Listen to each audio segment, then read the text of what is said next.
probably part of the car, right there. That's pretty friggin' terrifying. So, remember to be aware of your surroundings, even when you're at a bus stop. I really, really hope there was no one standing and waiting for the bus during this crash. Because this is the way that I come to work, so I could have been here when this thing crashed into the bus stop. If my dad hadn't given me a ride, then there's a chance I could have gotten hit. So I'm just glad that I didn't. Wasn't meant to be. Nice. A lot of glass. Looks like snow. Well, I'm not gonna make a snow now. Look at the beam. Are you kidding me? That's crazy. Don't text and drive. I'm assuming that's how this happened. Accidents can't happen and no one... Oh god, there's another metal beam over here. Oh shit. Wow.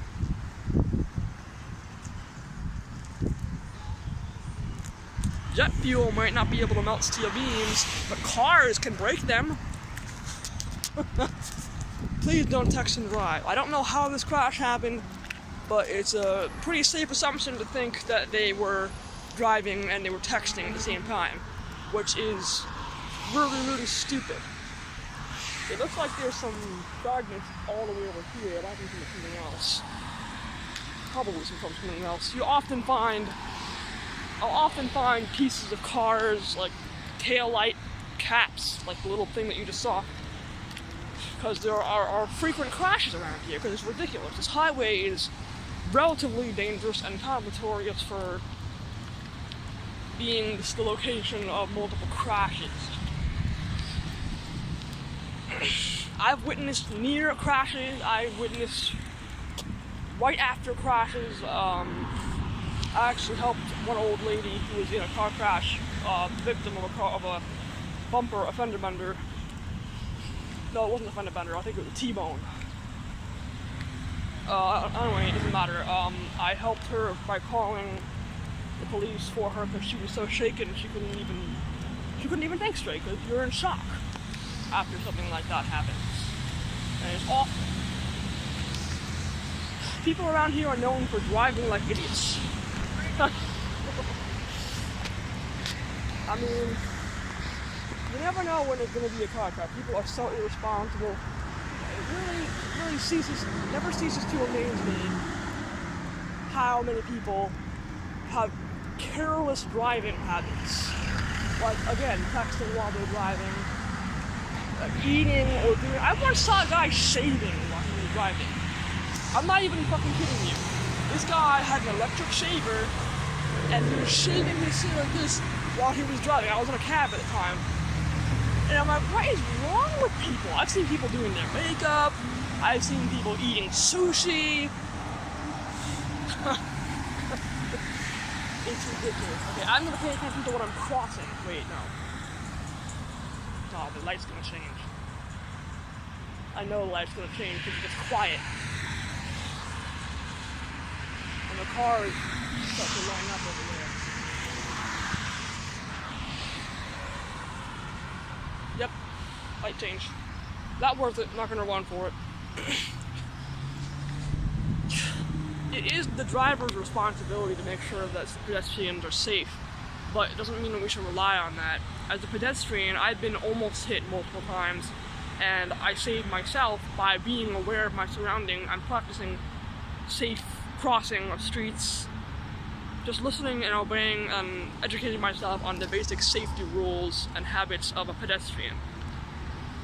I literally went through the Metro website and I read all the safety regulations and safety recommendations, like, you know, things that you should do, habits that you should pick up when you're a pedestrian to stay as safe as possible. And I do sometimes listen to music when I'm crossing the street, but I always keep my eyes up. So right now, I'm going to be crossing, and I'm not going to look at my phone. I'm going to look at the cars,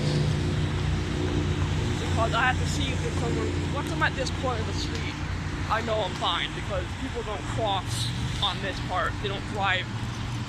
They don't take a right into that area. I know how the traffic moves around the areas I frequent. So I know what to expect. I know how the cars, where the cars will go and when. But you should always assume that people are going to break the traffic laws and not yield when they're supposed to, or make turns or moves that they're not supposed to. Don't expect courtesy.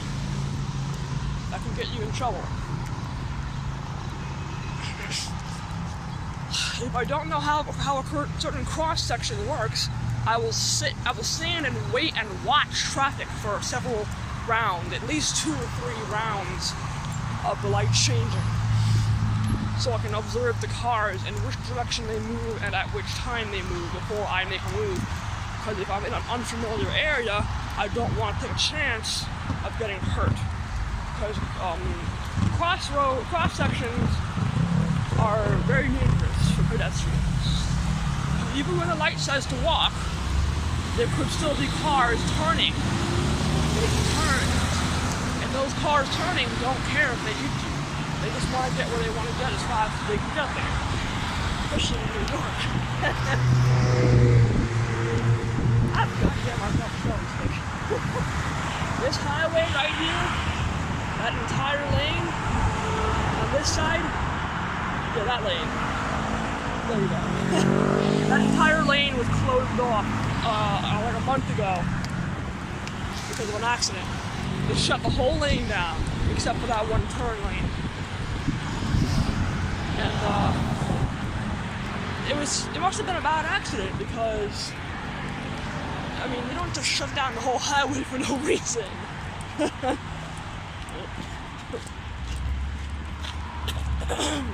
I think I actually made a vlog about that. I'm not sure if I posted it or not. I don't always post what I record because it may or may not be interesting, or assuming that any of my content is interesting. I hate this crossing right here. It's so hard to see because there's overgrowth over here, and I can't see if there's a car coming until it's too late. So what I do is I literally stand and watch and wait until pretty much it's blocked. See how it's blocked off now? No one can go over because the cars were in the way. And I'm safe to go.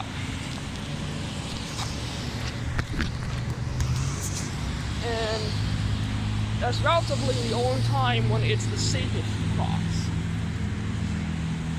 This section is also annoying to cross because I don't know when people are going to turn into the neighborhood. They don't use their damn turn signals. So I have to wait and I have to look at the turn signal lane. That guy in his turn signal on doesn't mean he's going to turn in. This guy is. But he's a smart person apparently. Somebody else is going to turn the signal on. Probably not going to turn in. Oh, okay. I guess they are. A lot of times they have their turn signal on. That's a nice boat. I want a boat. A lot of the time people will have their turn signal on while they're in the turn lane and they won't turn. So I could have gone. Wasted my damn time.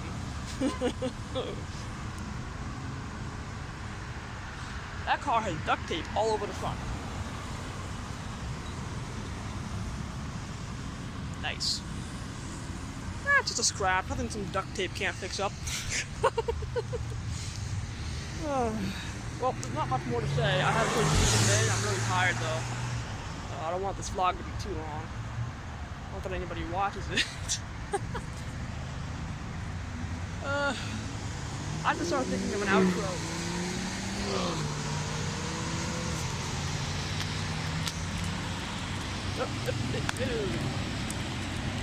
Hi, random person.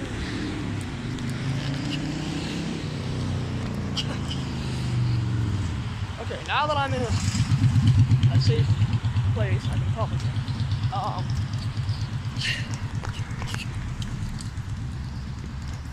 The ticks are moderately bad today, so the only reason I'm using this, I'm not trying to use it because it makes me look cool or something. I really don't care about that. I use it because it helps my disorder. Just to clarify, I mean, even if someone was using it because they thought it was cool, why judge them? I mean, it genuinely helps me to control my disorder and not shake around as much, not spasm, and be able to focus and do things I need to do throughout the day.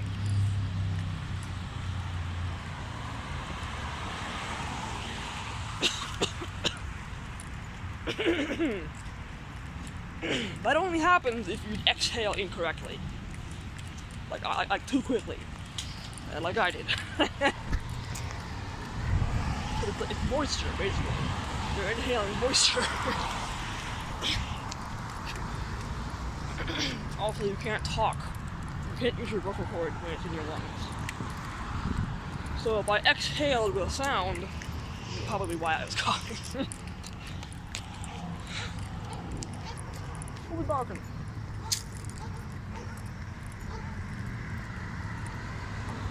That's the proper way to exhale without using your vocal cords. Okay, anyway. One minute. Anyway, I'd like to talk with you guys one-on-one. If you make a video, tag me. Where's that dog coming from? It's in the car. No wonder the sound was moving. Anyway, if you guys want to make a video addressing me, I will be more than happy to watch it. Just tag me somehow in the comments or something, I don't know. Or post a link to it on one of my videos, and I will watch it and I will respond to it with a video of its own. I appreciate all the people who take the time to view my videos. I really do. I would like to gain more of an audience, so I would really appreciate it if you guys would share the videos that you like with your friends, to like my videos and to comment on it. I'll reply to basically every comment. And we can share our stories together. Maybe we can even collaborate. I'd like to allow my experiences to help other people get through their experiences. Because that's basically life in itself. I would love to inspire people to not give up, to, remember that there are people out there who are going through a lot and are willing to be there with you when you're going through a lot. Like me, even if I'm going through a hell of a lot, I'll always make it a priority to be there for my friends.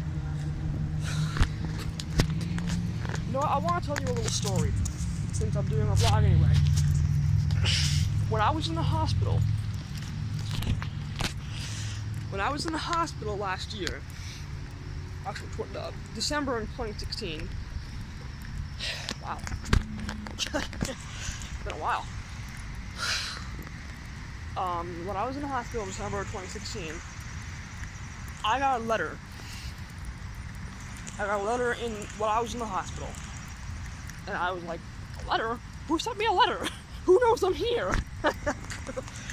And I had forgotten that before I went to the hospital, because I checked myself in, I had an online support group, an anonymous online support group. The only person I wasn't anonymous to was the leader, who I'm good friends with, even though we'd never met in person. She's my co-leader. I forgot that I had texted her before I left where I was going. So the letter that I got was her handwriting. I wasn't even typed, it was handwritten. No one takes the time to handwrite things anymore, especially not someone who's younger than me. I'm almost twice your age. Not so much. But to take the time to compile and handwrite statements and comments from almost everyone in the group. And they all left a message for me, and she wrote them in that letter, several pages of all my fellow support group members supporting me. These are people I haven't met. There's even a guy who lives in Finland. Doesn't even speak that well English, and he's still part of the support group, and he still left a message. People from all around the world.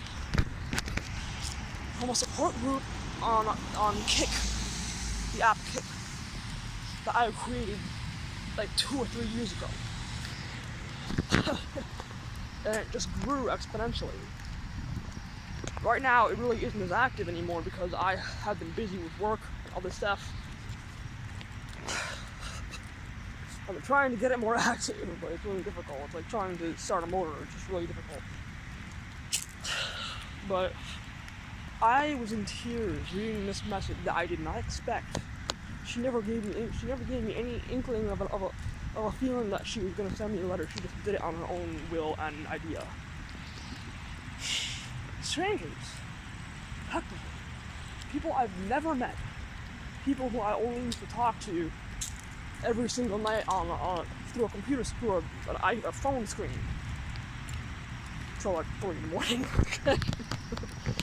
People who I've talked down from suicide, people who I've tried to support as best I can with their problems, whether it's, I'm not going to share specifics, but like abuse, parental problems, social problems, relationship issues, all that stuff. Bullying. People who are, most of them are younger than me. I think actually all of them are younger than me. Well, it doesn't matter what your age is. I've seen this group grow so beautifully into something that I can actually be proud of. I would really love to get it started again, and I would open it up to you guys too, but the other members don't know my real name. They just call me Wolf. I think that's a good place to end the video. They call me Wolf. Quite literally. Wolf Mama. Yeah. That's literally what they call me. Anyway, that's that. Like I said, it's a good place to end this. That's my story, and that was very inspiring to see how much of a difference someone across the world can make. Because it did. I still had the letter. I read it every once in a while. I keep it in a safe place in a shoebox, and I love it. When I'm feeling really down, sometimes I'll open it up and I'll read it again, and remind myself that even small things that I do can make a difference, even if it doesn't feel like it. Just a few words on a screen can make a difference. You can make a difference. That's the kind of message I want to share and spread and inspire people. You have a voice.